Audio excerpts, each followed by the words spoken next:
The following may not be suitable for children under the age of 18.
Welcome to the Sky Genie Show, the absolute worst show ever.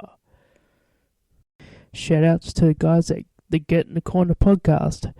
They are on Mixlr on Wednesday at 9 p.m, as well as the DTKC show, which is on After Raw. On the same channel is Wrestling Soup, who is on 9:30 on Thursdays. The Saturday morning shitbox, presented by Wrestling Soup, is sometime on Saturday. And after pay-per-views, Wrestling Soup also do post-pay-per-view shows. Also on Podbean is the Solomonster Sounds Off, who drops an episode every Sunday. And they are really good shows and should be shows that you check out.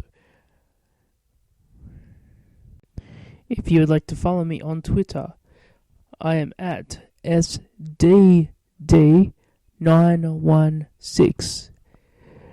And if you'd like to join our my Facebook page, it is the Sky Genie unofficial official group page. And if you would like to donate to the show to show your support for the show, go to the homepage of my YouTube channel and click on the donate button. You can donate as much as you like, and your donations will go towards the show and helping improve the quality of the show, so you get a way better show than you're getting right now. For those wondering about Genie Jr, he actually got sentenced to jail and is currently being raped by a big fat hairy dude in jail. He's a special boy. On this episode, I'll have the breakdown of the TNA lawsuit and also an update on my job situation and how it's going to affect this show and much more. But first, there is a word from our sponsors. Yeah, I know, I get the gag. Is your car giving you the shits? Do you need a new one right away? Well, there is Classy Jeff's Car Dealership.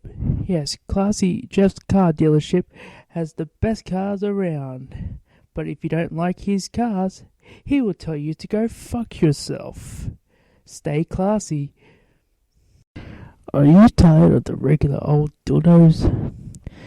Those ones that are just so boring? Well, why not get Lisa's shit-stained dildos? Yes, those shit-stained dildos, those ones with that extra bit of brown substance that makes it extra spicy. Get Lisa's shit-stained dildos today.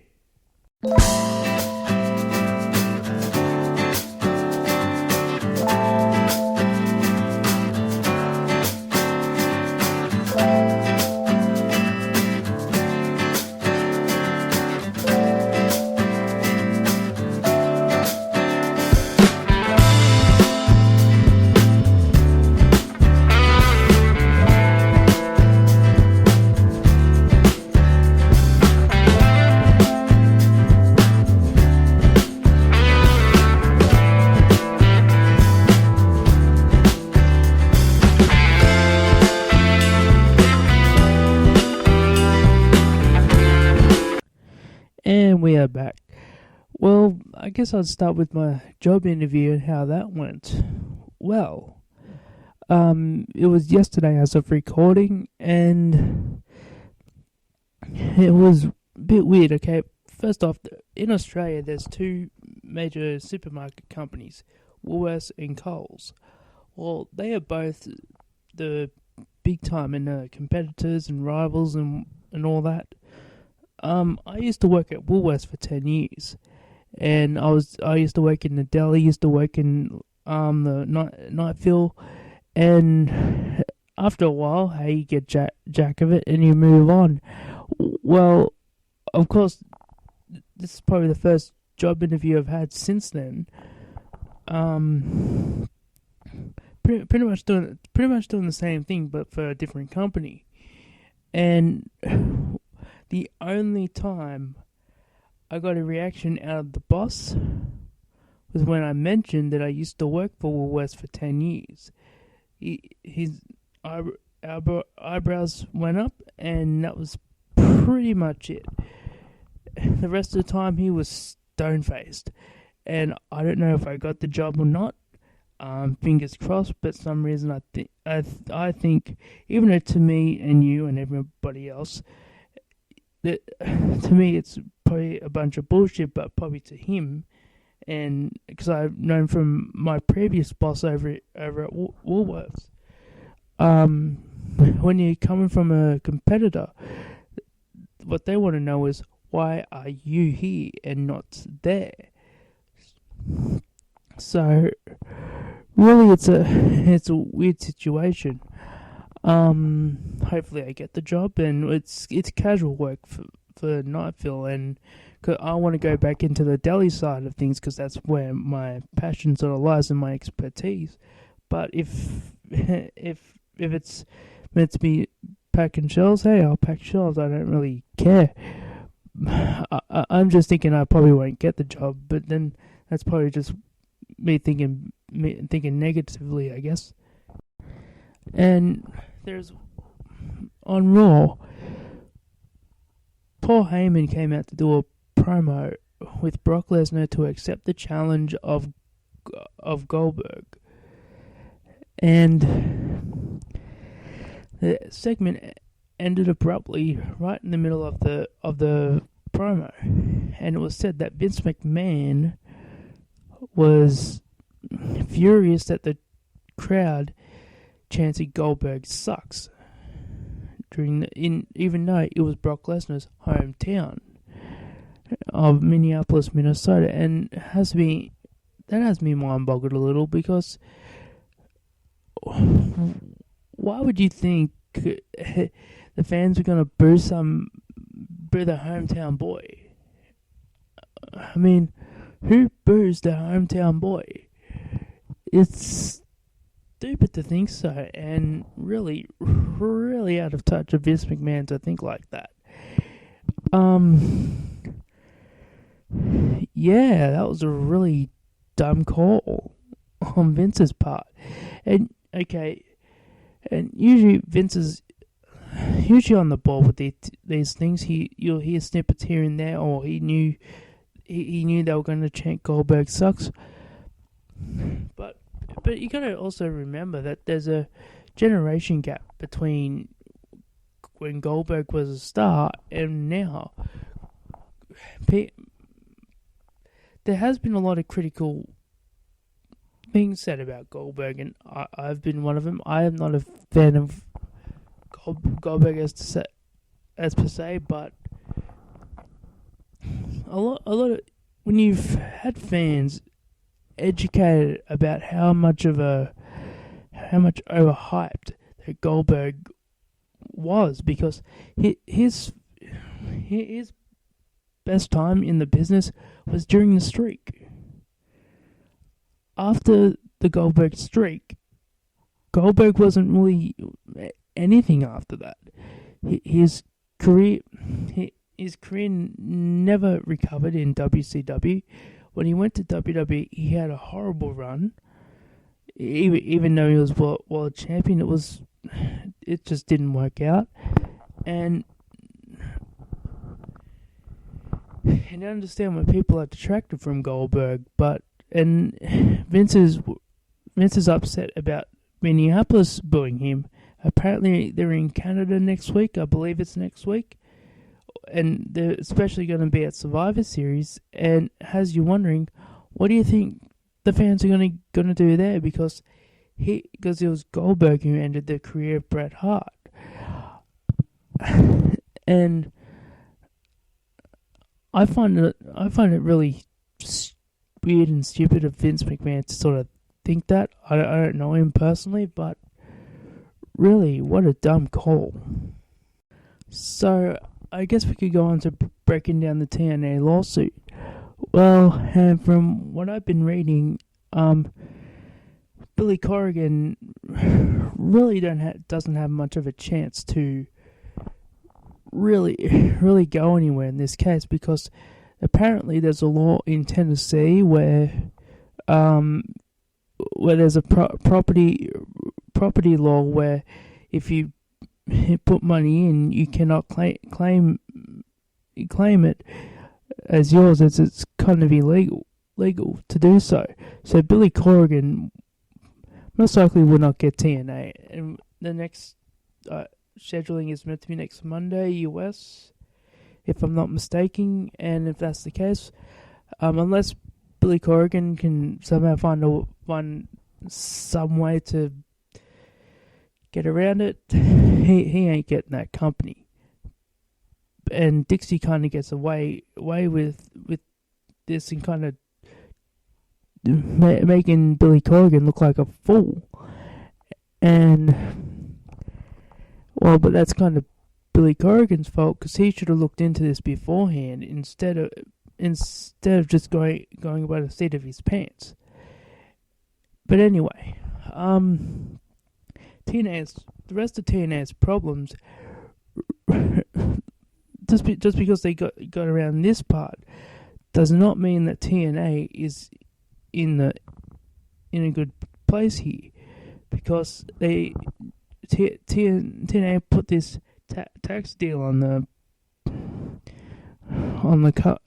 Tennessee put a tax deal on the company, which could really hurt TNA, because if they decide to freeze TNA's assets, as they're not supposed to be able to pay off the tax debt, then there is no company. There is no going forward. There's no chance of them producing more TV tapings. There's no way of them producing more income until they pay that debt off. That company is pretty much worthless. And the only other way of fixing that tax problem is to file for bankruptcy. And it's really a sad thing, because I mean, as much as I'm not a fan of TNA and other people are not a fan of TNA, there is a group of fans that are out there that are fans of TNA, and it's also people with jobs. Wrestlers there are not getting paid, and there have been reports of a few weeks ago of people not getting paid were planning to leave TNA under their right. There was a few instances, and I believe Bobby Roode and Eric Young left because they were owed so much money that they did not get paid, so they exercised their right to leave TNA and inquire for their release. There's also been stories from Bruce Pritchard, who said that he was that apparently there was some tax issue that was meant to be paid, but he actually paid it, but TNA didn't file it, or something on that line, and the tax people tried to get Bruce Pritchard on tax fraud, but after he proved his side, that they were pretty much happy with it.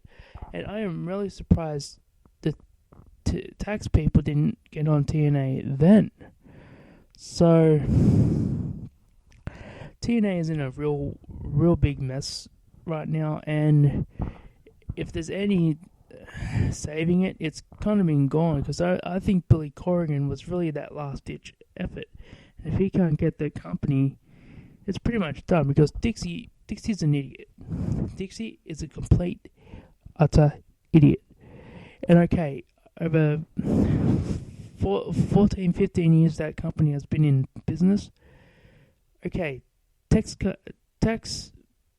and money issues come up. And I'm sure WWE was the same way at some point.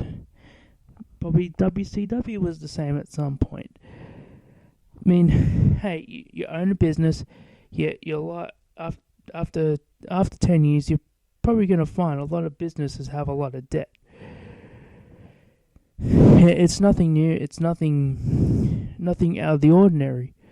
But the rumor mills is that this is, and from what Billy Corrigan is trying to convince, is the money issue is 10 times more than what TNA and Dixie Carter is worth, and maybe more than what the Fight Network people or Aerolux are able to afford. And Billy Corrigan seems like the only one that can afford to fix this issue.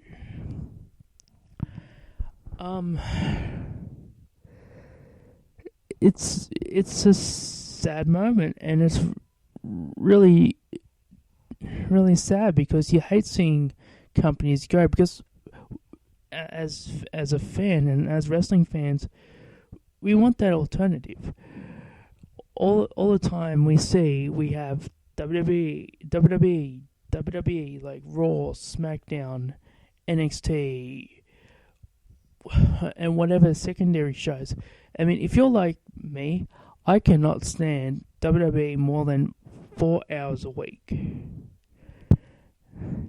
And think about that. That's between Raw, SmackDown, and NXT.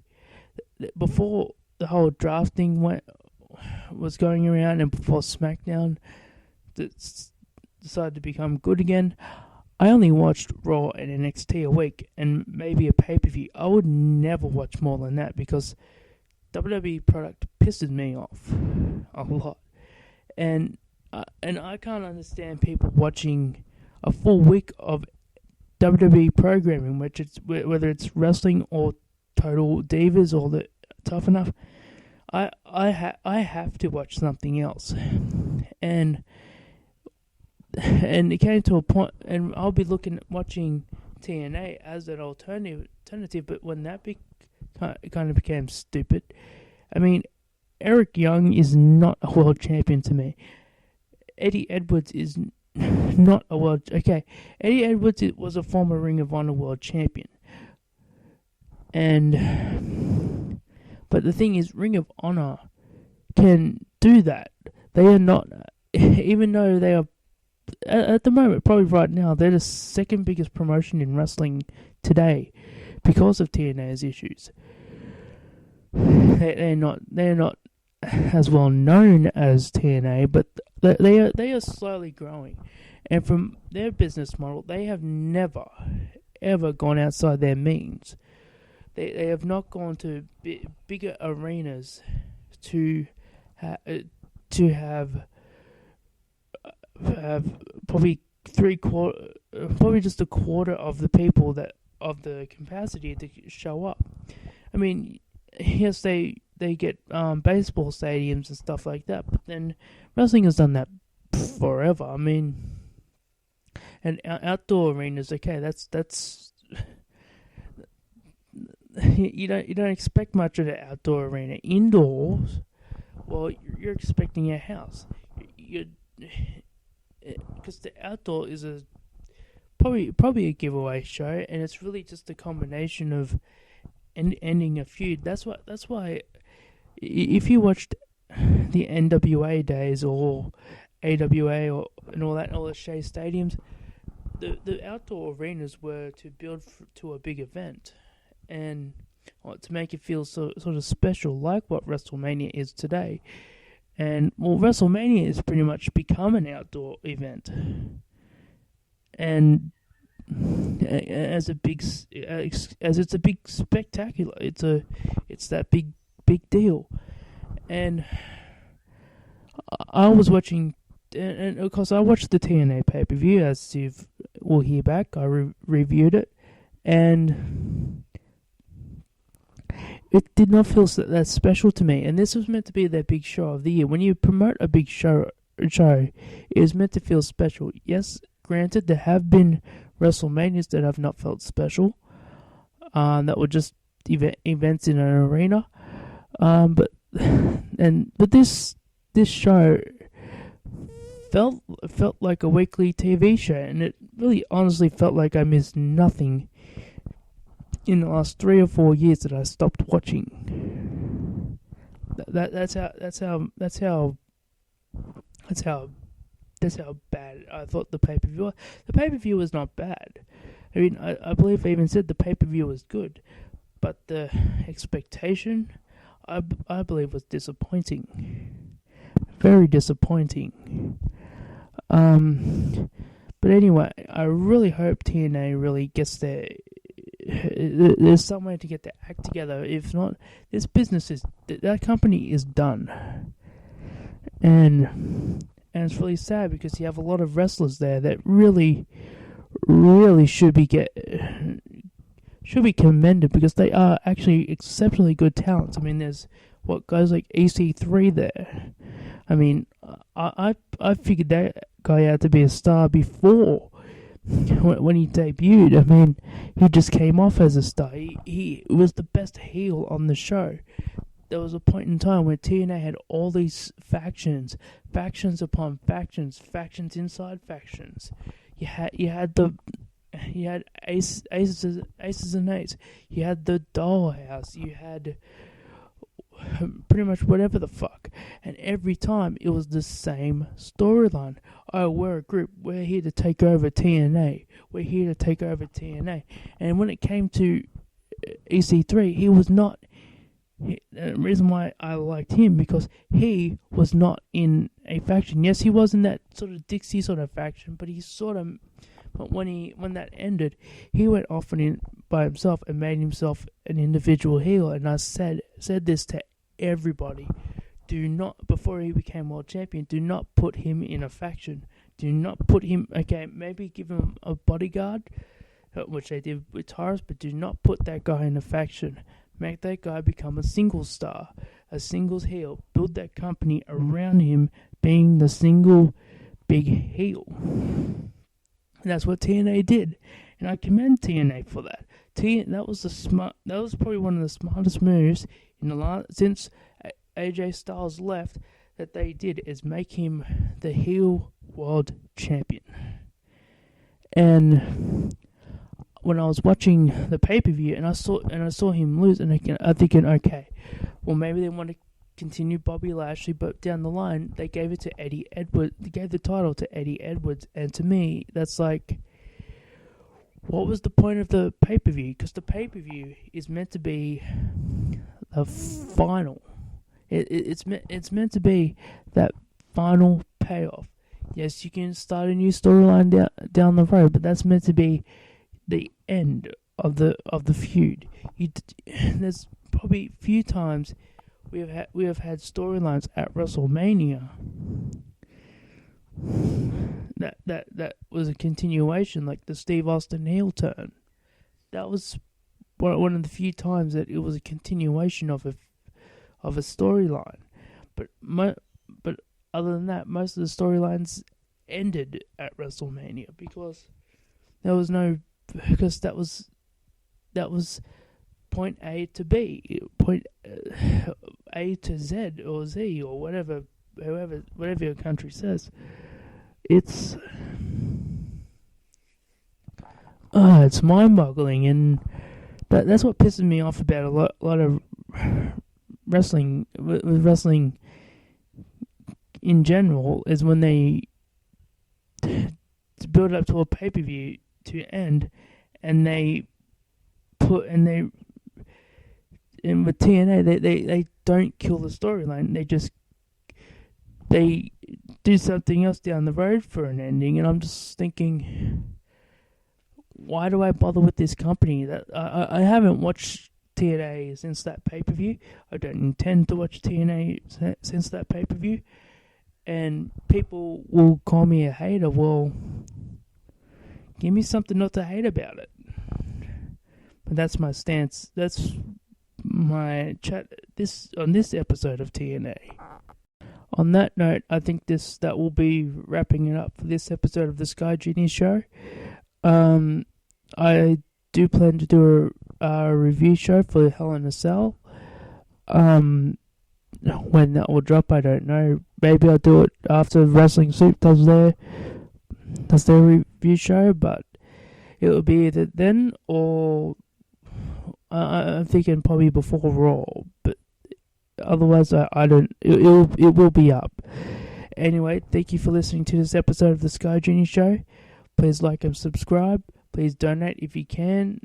But this show will always remain free.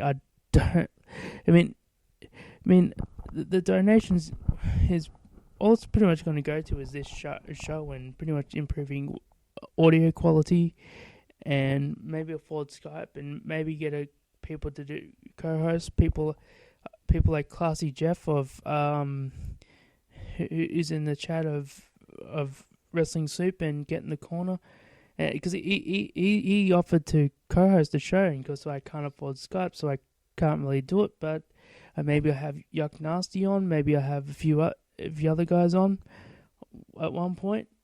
And hell, I do like to have fun with this show, because what I like to do is I like to put skits on the start of it. Hell, maybe I even get them to do skits, because everything's recorded beforehand. None of it's pre-planned. I mean, maybe with them on the show, I wouldn't do it in parts. Like when I do it, what I do with this show on my own is what I said before in past episodes. I record this in parts. I don't do it straight away because I can't talk for that long. But whereas if I would have a co-host or something on the show, maybe it would be a bit more, because then I'd say my piece, then they say their piece, and so on. Maybe even so, if I don't have a permanent guest host or whatever, or a co-host, I could do a co-hosting where one week I might have this person, another week I'll have that person. Maybe even somebody from a fan of the show. I'm stretching. A fan of the show might come in and want to do co-hosting. I mean, I don't mind, but hey, if you donate, that's where it'll go to. But I'm not going to turn around and say, well, I'm going to make a subscription thing. Well, let's face it, no one will pay for this. It's amateur hour here. But anyway, thank you for listening to the show. As I said, please like, subscribe, and donate. Please check out Wrestling Soup. Please check out Get in the Corner, all on Mixlr, as well as the Don, Tony, and Kevin Castle show on Podbean. Check out Solomonster Sounds Off. I have a group page, the Sky Genie official group page. Check me out on Twitter at SDD916. I might get an Instagram account, I don't know, but otherwise, thank you for listening.